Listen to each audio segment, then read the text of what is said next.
Hi guys! So, 'di ba sabi ko nga sa'yo guys na bubuuin at bubuhayin ko ulit itong YouTube channel kong ito.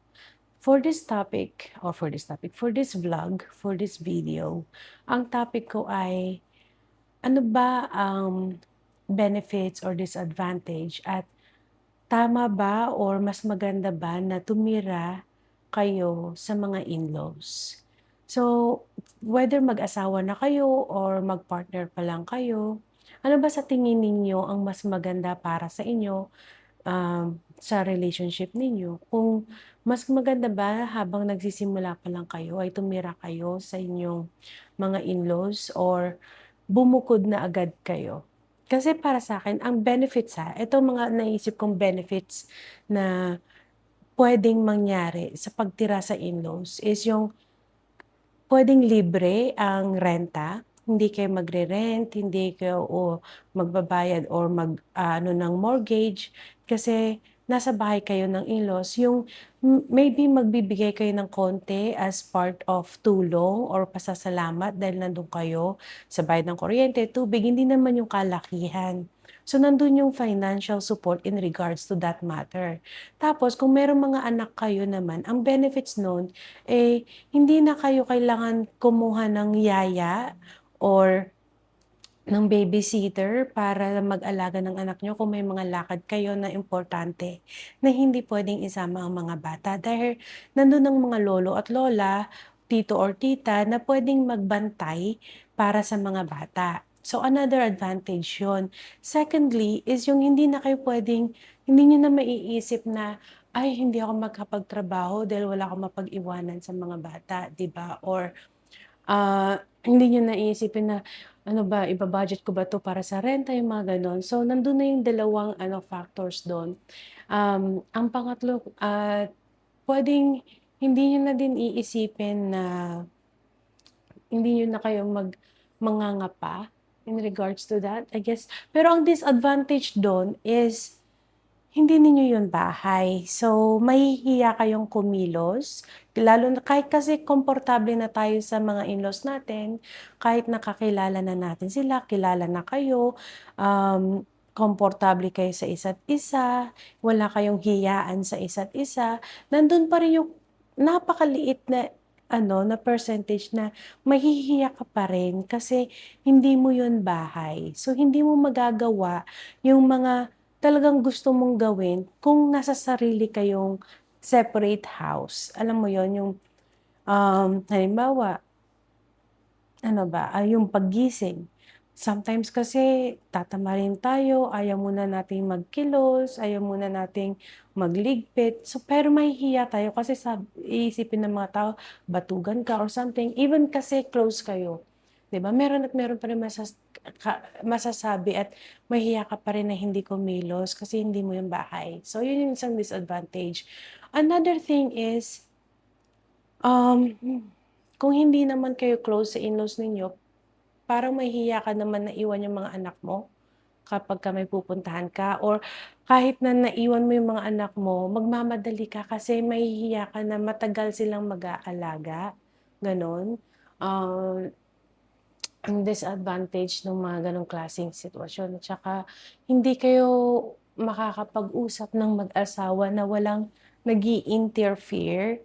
Swerte mo na lang kung ang in-laws mo ay hindi makikialam sa inyong mag-asawa, like bahala kayo, buhay niyo 'yan, nandito lang kayo sa bahay, gano'n.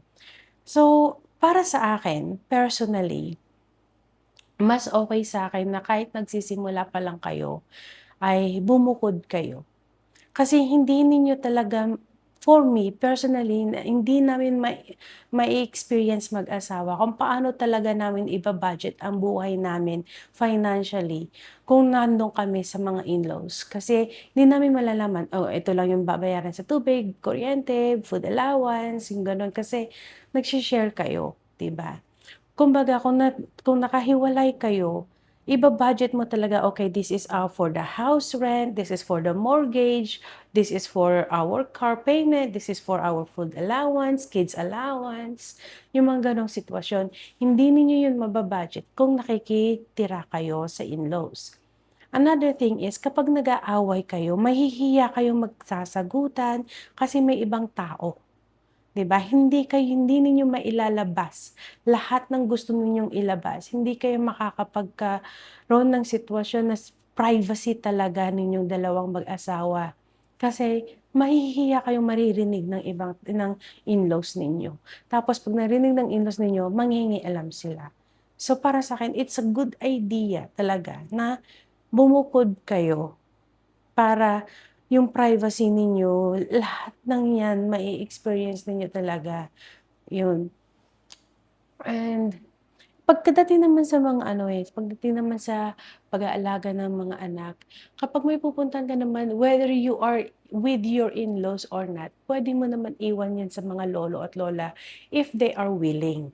Ngayon kung hindi sila willing, no choice ka talaga, maghahanap ka ng mag-aalaga, 'di ba? So yun, para sa'kin, personally, based on my experience, mas maganda talaga na nakabukod dahil walang mga in-laws na mangingialam sa buhay ninyo, and kahit na close kayo, meron kang hiya pa rin na hindi mo mailalabas lahat ng sama ng loob niyo sa isa't isa, yung mga sitwasyon na gusto ninyong gawin lang na mag-asawa dapat na pag-uusapan ninyo, meron ng mga factors dun na hindi puwedeng kayo lang dalawa ang involved. Kailangan lahat ng kasama niyo sa loob ng bahay na adult ay involved sa mga gano'ng klaseng sitwasyon, ayun. So yun lang, para sa'kin gano'n. Ano ang disadvantage pa ninyo na naiisip ninyo ay 'pag nakatira kayo sa in-laws? Kasi yun yung mga naisip ko lang na big factor talaga sa mag-asawa or sa mag-partner. Pero kung may iba pa kayong suggestions na puwedeng maging disadvantage, share niyo naman sa comment down below.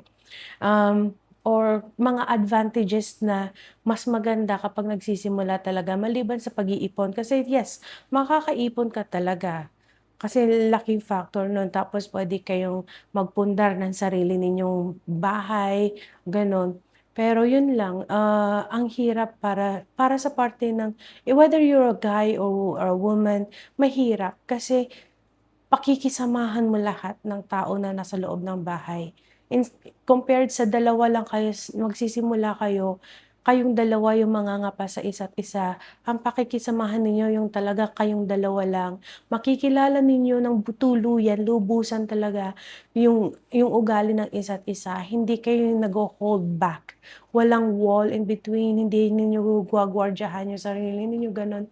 There is actual freedom bilang mag-asawa talaga to do things, to say things, yung mga gano'n, yung mga desisyon sa bahay, mga simple matters na mahalaga, yun. Made-decorate mo pa yung bahay the way you want it kasi kayo lang talaga ang nandun. So yun lang, kayo guys, anong mas feasible para sa inyo bilang starting na mag-asawa? Share mo naman. Thank you.